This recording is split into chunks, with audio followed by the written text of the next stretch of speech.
What did your sister do that you'll never forgive? I was getting an ultrasound when my sister called. Hey girl, I just found out I'm pregnant, and I need to name the baby Daniela. I froze. Daniela was what I wanted to name my child. Cindy, that's what I'm naming my baby. You know that. Okay, but I need this name. It's the only thing keeping me going since Dad died. I pinched the bridge of my nose. I was the only one to visit Dad when he had cancer. I was the only one who spent 4 months sleeping on hospital chairs while Mom had already moved in with her boyfriend, claiming she didn't sign up for this. The night before Dad died, he'd grabbed my hand and said, "Name her Daniela. After me, Daniel." Those were his last words. Cindy, Dad specifically asked me, "Lucy, I already told Grandma. She's so excited about baby Daniela. You know how confused she gets with her dementia? 2 Danielas would be too much." I looked at the screen showing my daughter, just 8 weeks from being born, already Daniela in my heart. We'll talk about this later. By the time I got home from the appointment, Mom was at my door. "You need to pick another name," Mom announced, not even bothering with hello. "Cindy's already committed to Daniela." Noah, my husband, looked up from assembling the crib. "Are you serious right now?" "I co-sign your mortgage," Mom said, her voice cold. "I pay your car insurance, your phone bill. Cindy has had 3 miscarriages. Let your sister have this one thing, or I'm cutting you off." The pressure was suffocating, but I stood my ground. The breaking point came when I went into labor. 22 hours in, exhausted and vulnerable, Mom and Cindy arrived at the hospital. "Last chance to be reasonable," Mom said while I was between contractions. "Cindy's only 2 months behind you. Do you really want our family split over this?" Cindy was sobbing, rubbing her belly. "Baby Daniela is the only reason I'm here. I was so tired. Everything hurt. Fine. Just please leave so I can have this baby." 3 hours after giving birth, holding my daughter, Mom returned with a smile. "Good news! I called Brad to come support Cindy through this emotional time. He's so excited about becoming a father." The color drained from Cindy's face. "You called who?" "Brad, your baby's father." Cindy stood up so fast she knocked over a water pitcher. "I need to go. Morning sickness." But Brad was already walking through the door. He looked at me holding the baby, his face brightening. "Oh wow, congratulations, Lucy." Then he turned to Cindy, confused. "Wait, you're pregnant? Since when?" Mom laughed nervously. 7 months along, with your daughter Daniela." Brad stared at Cindy for a long moment, then burst out laughing. "That's impossible. I had a vasectomy 3 years ago before we even dated. I told you on our first date I never wanted kids." The room went silent except for my heart monitor. "The vasectomy must have failed," Cindy said weakly. Brad pulled out his phone. "I get tested yearly. Here's last month's results. 0 sperm count." He looked between us all, realization dawning. "Oh my gosh, is this about that inheritance thing? You called me last month asking if I'd play along for some family money.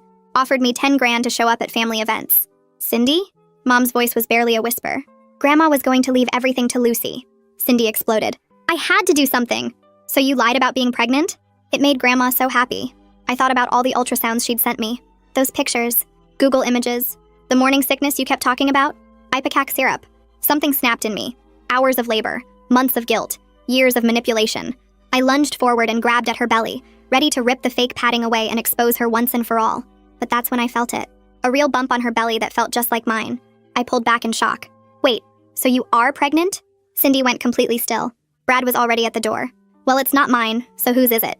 That's when Noah, my husband, went white as a sheet. Brad's eyes locked onto Noah and he took a step closer to him. I asked whose baby it is. Noah's mouth opened and closed like a fish gasping for air, but no words came out. His hands gripped the arms of the hospital chair so tight his knuckles turned white. The silence stretched on and on while everyone stared at him. Even Mom stopped talking for once and just watched Noah struggle to speak. Sweat beaded on his forehead and rolled down his temple. Brad crossed his arms and waited, not breaking eye contact. That's when the nurse pushed through the door and looked around at all of us. "Is everything okay in here?" We can hear raised voices at the nurse's station. I shifted Daniela to my other arm and pointed at Mom and Cindy. "I need my visitor list updated right now. Only medical staff from now on." The nurse nodded and pulled out her tablet to make notes. Mom's face turned red and she started yelling about her rights as a grandmother. The nurse stayed calm and called for backup while Mom's voice got louder and louder. 2 more nurses appeared and they surrounded Mom and Cindy, moving them toward the door. Mom grabbed the doorframe and tried to plant her feet, but the nurses kept pushing her forward. Cindy followed behind them, one hand on her real baby bump, not even trying to fight back. Brad slipped out past them all, saying something about having said his piece. Noah stayed frozen in his chair, staring at the floor and breathing hard. Once everyone else was gone and the door clicked shut, Noah stood up so fast the chair scraped against the floor. "I need some air." He practically ran from the room before I could say anything. I sat there holding Daniela, feeling the weight of her tiny body against my chest. Dad's last words echoed in my head about naming her after him. The promise I made to him felt even more important now with everything falling apart around us. My phone started buzzing on the bedside table with text after text from Mom. She threatened to stop paying my car insurance immediately if I didn't let her back in. Then came threats about the phone bill and how she'd call the bank about the mortgage. I turned the phone to silent and focused on getting Daniela to latch for feeding. Her tiny fingers wrapped around mine as she ate. The financial threats seemed so small compared to finding out my husband might have gotten my sister pregnant. Hours passed and the sun went down outside my hospital window. Around 10 that night, my phone lit up with messages from Cindy. She wrote paragraph after paragraph apologizing for the fake pregnancy scheme, but wouldn't answer the one question that mattered. I typed back asking if the real baby was Noah's. She sent back a string of question marks and crying faces, but no actual answer. Her dodging the question told me everything I needed to know. My chest felt tight, and I had to focus on breathing steady so I wouldn't upset Daniela. The clock on the wall showed past midnight when I heard the door creak open. Noah slipped into the room and settled into the chair beside my bed without looking at me. His clothes were wrinkled and he smelled like the parking garage. I waited until he stopped fidgeting before asking him straight out about Cindy. He admitted they'd been texting privately for months but swore nothing physical ever happened between them. He said Cindy was upset about Dad dying and needed someone to talk to when I was always at the hospital. Every excuse he gave just opened up more questions. His timeline didn't add up and he kept changing small details in his story. I turned away from him and pretended to sleep while my mind raced through everything. Morning came and the patient advocate knocked on my door with a stack of forms. I filled out the official visitor restriction paperwork, writing only Noah's name on the allowed list for now. My hand shook a little as I signed it. The advocate noticed and handed me pamphlets about legal resources and postpartum support groups. She said they see situations like this more than people realize. An hour later, the birth certificate clerk arrived with her rolling cart of supplies. She spread out the forms on my tray table and showed me where to sign. When she asked for the baby's name, I wrote Daniela without any hesitation. This was the one thing I was absolutely sure about in all this chaos. Noah signed his part with a shaky hand, the pen trembling as he wrote. We both knew everything else might fall apart, but at least my daughter would carry the name Dad wanted. Down the hall, I could hear Mom's voice getting louder at the nurse's station. She demanded to see her granddaughter and threatened to sue the hospital for violating her rights. The shouting went on for several minutes before security showed up. I heard their radios crackling and Mom's voice getting farther away as they walked her toward the elevators. She yelled about discrimination and elder abuse all the way down the hall until the elevator doors finally cut off her voice. The patient advocate knocked on my door about 20 minutes later holding a folder full of papers. She sat down in the chair Noah had been using and spread everything out on the tray table. She pointed to different forms explaining how Mom's threats about the mortgage and bills might count as something called economic abuse. She left me pamphlets about setting boundaries with toxic family members and wrote down phone numbers for legal aid. Noah picked up one of the papers about financial control, and I saw his jaw tighten as he read through it. After she left, I turned to Noah and told him we needed to get a paternity test for Cindy's baby to find out the truth once and for all. He agreed right away without any argument, which made me wonder if he was innocent or just calling my bluff. We spent the next hour on his phone looking up labs that do prenatal testing while Daniela slept in my arms. The first place we called said the test would cost $2,000, and we'd need Cindy to sign consent forms since it was her baby being tested. The woman on the phone explained it would take 2 weeks for results once they got all the samples. My chest got tight thinking about that much money, but I needed to know the truth. I grabbed the hospital notepad and started writing down all the bills Mom paid for us compared to what we could handle on our own. The car insurance was $300 a month and the phone bill was another $150. The mortgage was the real problem since Mom co-signed and we'd need to refinance without her, which meant qualifying on just our incomes. Noah suggested maybe his parents could help, but I wasn't ready to bring more family into this mess. 2 days later, discharge day finally came, and the nurse wheeled me out to Noah's car with Daniela in her car seat. On the drive home, I told Noah he needed to sleep on the couch until we figured everything out. He just nodded and didn't try to argue or convince me otherwise. When we got home, he quietly took his pillow from our bedroom and carried it downstairs while I settled into bed with Daniela. That first night home, I couldn't stop looking around the nursery we'd spent months decorating together. I opened drawers looking for anything that seemed off, and found receipts from the past few months stuffed in random places. Most were normal stuff like diapers and formula, but then I found his credit card statement from last month. There were 3 charges at a gas station 2 blocks from Cindy's apartment on days he said he was working late. My hands shook as I put the papers back and tried to focus on feeding Daniela instead of crying. The next morning, I called the number on the patient advocate's pamphlet and scheduled a free consultation with an attorney who handles family financial abuse cases. The assistant said they see situations like mine all the time and could fit me in 3 days from now. I wrote down the appointment time and felt a tiny bit of hope for the first time since Brad showed up. 3 days later, Noah's mom watched Daniela while I drove to the attorney's office downtown. The lawyer was a woman about Mom's age who listened without interrupting as I explained everything from Dad's death to Mom's threats. She pulled out a legal pad and started writing notes about power of attorney and something called conservatorship for Grandma. She explained that what Mom was doing with the financial threats could definitely be considered abuse and told me to start documenting everything. She said she'd take my case for a reduced fee since I was dealing with financial abuse and gave me homework to gather all the evidence I could find. That night, I was scrolling through social media when Cindy posted a new ultrasound picture with hearts all around it. I saved the image and did a reverse search like I had with her old fake ones, but this time nothing came up. This picture was real, which made everything even more complicated than before. I needed to find Noah's insurance documents for the attorney, so I logged into his email while he was downstairs. I searched for the insurance company name and started downloading files when I noticed an old receipt from a rideshare app. The pickup was our house, and the drop-off was an address I didn't recognize, so I typed it into Maps. The location was 2 blocks from Cindy's apartment, and the date was 6 weeks ago when he said he was at a work dinner. My stomach dropped as more pieces started clicking together in my head. I printed the receipt with shaking hands and waited for Noah to come upstairs for bed. When he walked in, I held up the paper and watched his face change from confused to guilty in seconds. He started talking fast about how Cindy called him crying that night, drunk at some bar after another fight with Mom. He said she needed a ride and he didn't want to worry me since I was already stressed about Dad being in hospice. Every word he said made it worse because he'd lied to me about a work dinner that night. I told him to explain why he dropped her off 2 blocks away instead of at her actual building. He said she wanted to walk to clear her head, but the look on his face told me he was making it up as he went. The next morning, an email came from the lab with consent forms attached for the paternity test we'd discussed. The forms needed Cindy's signature since we'd be testing her baby's DNA through her blood while she was still pregnant. I forwarded them to her with a text saying I'd pay the full $2,000 if she'd just agree to do this. She texted back 20 minutes later asking why I was trying to destroy our family over nothing. I didn't respond because there was nothing left to say until we had proof one way or another. That afternoon, while I was nursing Daniela, my phone rang with a voicemail from Mom. Her voice was cold and clear as she said she'd pull every bit of financial support if I went through with any testing. She listed everything she paid for like she was reading a grocery list. The mortgage, the car insurance, the phone bills, even the Netflix account she'd added us 2 years ago. She said I had 24 hours to drop this ridiculous investigation, or she'd leave us with nothing. I saved the voicemail and immediately forwarded it to my attorney's email with a note about the threats escalating. My attorney called back within an hour and asked me to come in the next day to discuss options. When I got to her office, she had already pulled together information about refinancing mortgages without a cosigner. She showed me how we could qualify based on Noah's income alone, if we could put down another $10,000. She also had a stack of papers about different car insurance companies and phone plans that would cost less than what Mom was paying. She gave me contact information for 3 financial advisors who specifically worked with people leaving abusive family situations. The path forward existed, but looking at all those numbers made my head spin. 2 weeks later at Daniela's first pediatrician appointment, I filled out all the paperwork listing only myself as the emergency contact. The nurse asked about other family members, and I just shook my head without explaining. During the exam, the doctor noticed I seemed tense and asked if I was doing okay with the adjustment to motherhood.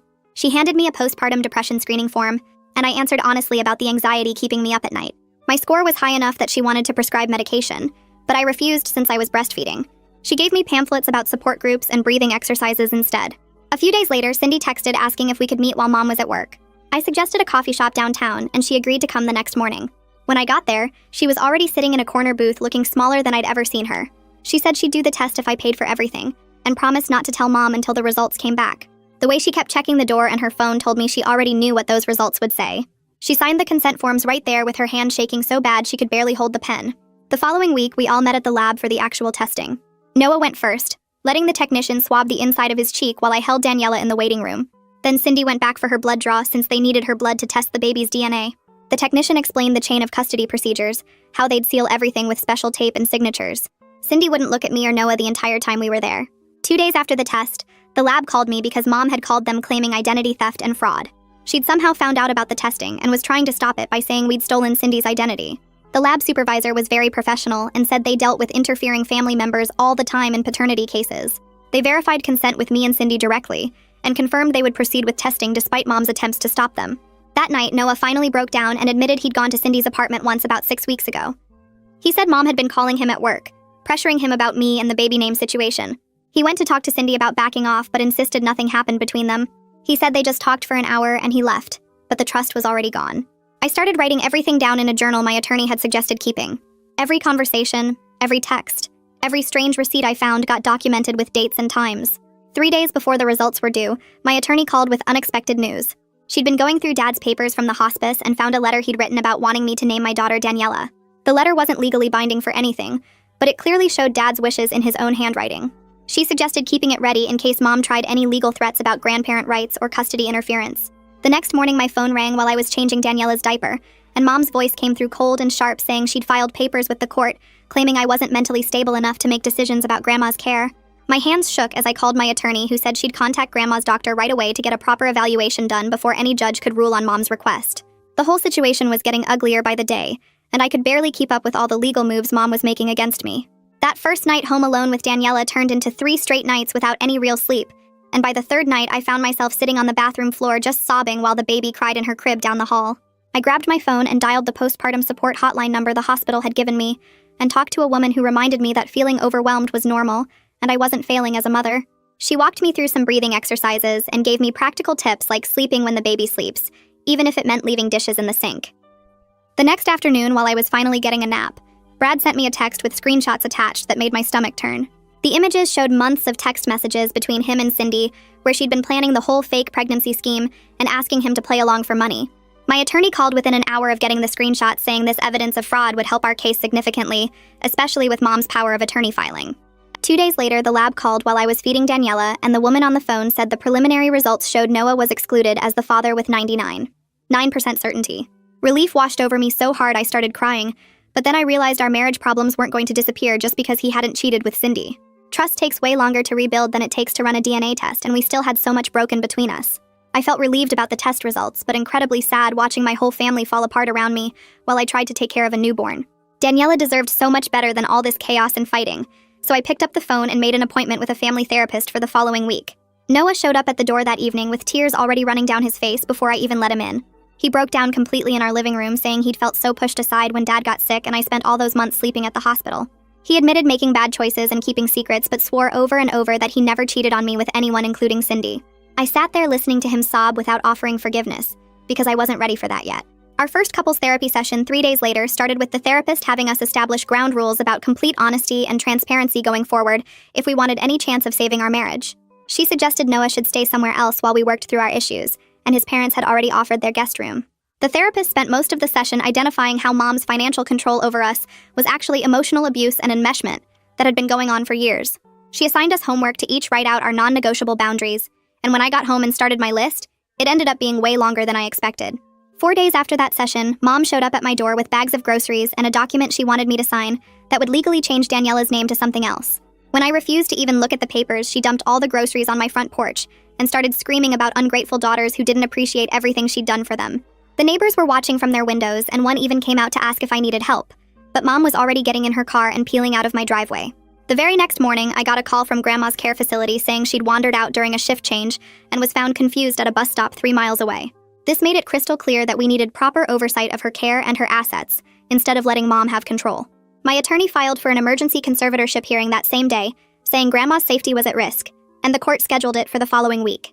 My attorney spent the next 3 days helping me gather bank statements and text messages showing Mom's pattern of financial threats and manipulation. She had me write down every incident I could remember where Mom used money to control my decisions, and the list filled 12 pages. The attorney photocopied everything and organized it into a binder with tabs for different types of evidence. She said the judge would want to see clear patterns, not just isolated incidents. While I was at the attorney's office on the 3rd day, Cindy texted asking if we could meet privately at the coffee shop near her apartment. She looked terrible when I got there, dark circles under her eyes and her hands shaking as she held her tea. She leaned across the table and whispered that the baby's father was someone from her office, a guy named Mark who had a wife and 2 kids. She begged me not to tell anyone, especially Mom, because it would ruin everything. I told her that keeping secrets was exactly what got our family into this mess in the first place. She started crying right there in the coffee shop, saying Mom would destroy her if she found out the truth. I reminded her that Mom's reaction wasn't my problem anymore, and I wasn't going to lie for her, but I also wasn't going to spread her business around. The conversation ended with her sobbing into napkins while other customers stared at us. That same evening, Noah came by to pack more of his clothes and told me his parents had cleared out their guest room for him. We worked out a schedule where he'd come over 3 times a week to help with the baby, Tuesday and Thursday evenings plus Saturday mornings. He loaded boxes into his truck while I held the baby and watched from the doorway. The house felt wrong without his stuff in it, empty spaces where his gaming setup used to be and gaps on the bookshelf. 2 days later, the lab called with the final official report, and the woman on the phone read the results confirming Noah was excluded as the father with complete certainty. She mentioned they could test other potential fathers if we provided samples, but I told her that wouldn't be necessary because I didn't care who it was anymore. The truth had freed us from one lie, but it had exposed so many others that I felt exhausted just thinking about it all. Within a week, word had somehow spread at Cindy's workplace about her pregnancy, and she called me crying because people kept asking about the father and making comments. She said her coworkers were whispering behind her back, and someone had seen her at prenatal appointments alone and started rumors. I reminded her that Brad had tried to warn her about what happens when lies catch up with you. Our next therapy session focused on rebuilding trust through total transparency, and the therapist had Noah bring his laptop to show me his bank statements and credit report right there in her office. He logged into all his accounts while I watched and printed out 6 months of transactions. We set up a shared calendar on our phones where we both had to log where we were going and when we'd be back. The therapist said starting from zero trust meant we had to rebuild brick by brick with complete honesty about everything. While going through old mail that had piled up, I found a credit card statement addressed to me for an account I didn't recognize. When I called the company, they said the card had been open for 3 years, with Mom listed as an authorized user and a balance of $800. My attorney said this was straight-up fraud and helped me file a police report and dispute with the credit bureaus. She sent Mom a formal cease and desist letter about the financial harassment and fraud, delivered by certified mail so we'd have proof Mom received it. The attorney also helped me freeze my credit and remove Mom from every single account she might have access to. Each step felt like cutting another string Mom had used to control me for years. Mom must have gotten the letter because 2 days later she sent a group text to basically every relative we had, calling me cruel and ungrateful after everything she'd done for me. My phone started blowing up with messages from aunts and cousins I hadn't talked to in years, suddenly having opinions about my life. Some took Mom's side, saying family should stick together, while others said they weren't surprised because they'd seen how Mom treated Dad when he was sick. I blocked most of them and put my phone on silent to focus on taking care of the baby. That night, after putting Daniela down, I sat at the kitchen table with a legal pad and started writing out exactly what contact Mom could have with my daughter. My hands shook a little as I wrote that she could see Daniela once a week for 2 hours in a public place with me present. I added that Cindy could visit if she came alone without Mom, and gave me 24 hours notice first. The rules felt mean, but after everything that had happened, I needed these boundaries to protect us. I made copies and sent one to Mom through certified mail, and gave another to my attorney who said it was smart to document everything. 3 weeks later, the conservatorship hearing finally arrived, and I wore my only suit while Noah stayed home with Daniela since we still weren't ready to appear together publicly. The courtroom was smaller than I expected, with wood paneling and uncomfortable benches that made my back hurt.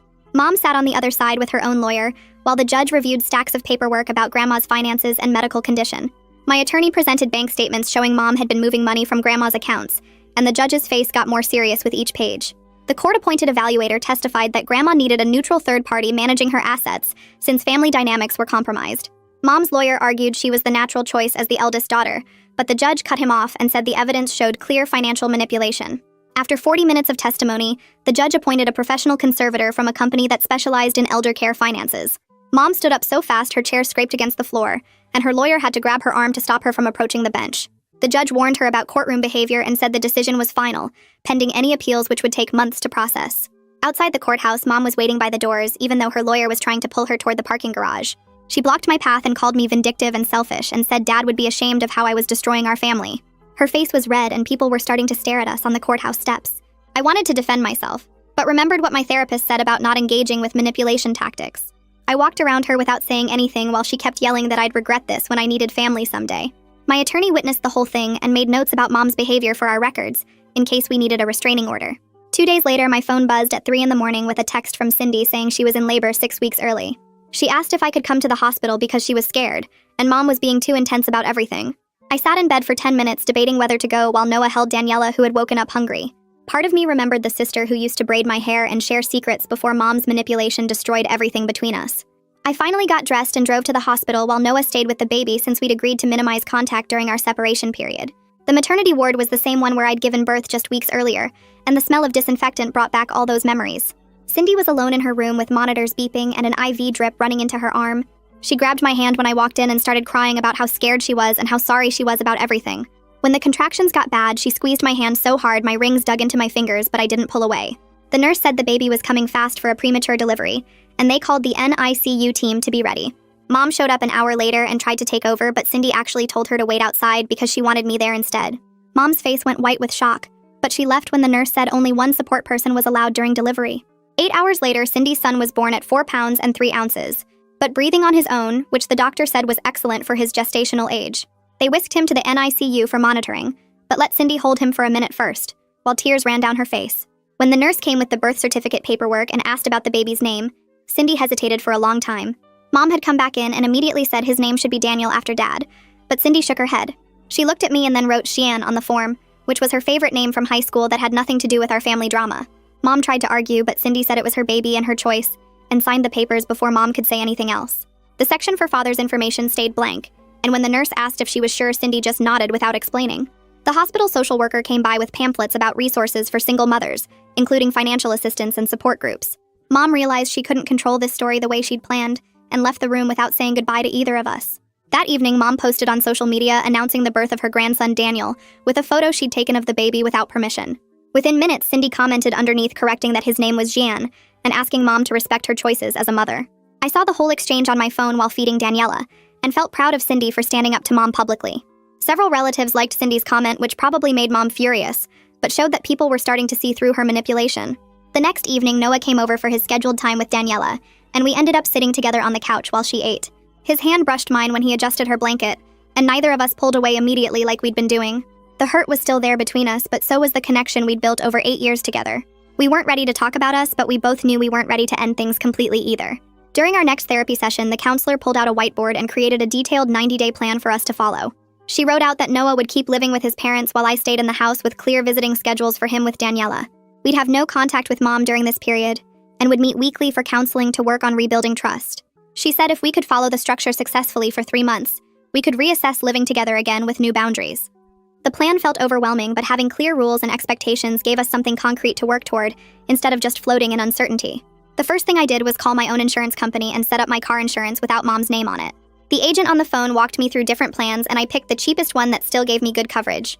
Next, I went to the phone store and got my own plan, transferring my number off Mom's family account, which took 2 hours of paperwork. The attorney helped me fill out forms for Dad's life insurance that Mom never told me about. She said it would take a few weeks to process, but Dad had left me as the only person who could get the money. 3 weeks later, a check for $15,000 showed up in my mailbox. I drove straight to the bank and opened my own account where Mom couldn't touch anything. The teller helped me set up online banking, and I deposited the check, watching the numbers appear on the screen. Having my own money felt better than any fancy thing Mom ever bought me. Around that same time, Cindy texted me a real photo of her son Jian sleeping in his crib. She wrote that she started seeing a therapist twice a week to work on her issues with Mom. The photo wasn't edited or fake, just a regular picture of a baby with no games attached. She said maybe we could try to build something better between us when she figured herself out more. I saved the photo but didn't respond right away because I needed more time. The conservator who took over Grandma's money sent me a letter saying everything was secure for her care now. Grandma's memory was getting worse every day, but at least she was safe and comfortable in her facility. All that fighting about inheritance didn't matter anymore since the money would just pay for her medical needs. One quiet afternoon while Daniela napped, I found the letter Dad wrote about her name in his things from the hospital. I held her while reading it out loud, his handwriting shaky but clear about wanting me to name her after him. She grabbed my finger while I read, and I promised to raise her with all the good things he taught me. That moment in my living room meant more than telling anyone else about the letter. Noah and I stuck to the therapist's plan of living apart, but we started having dinner together once a week. His mom would watch Daniela at her house while we went to simple restaurants and talked about regular things. We were learning how to talk without Mom causing problems between us. The dinners weren't romantic, but they helped us remember why we got married in the first place.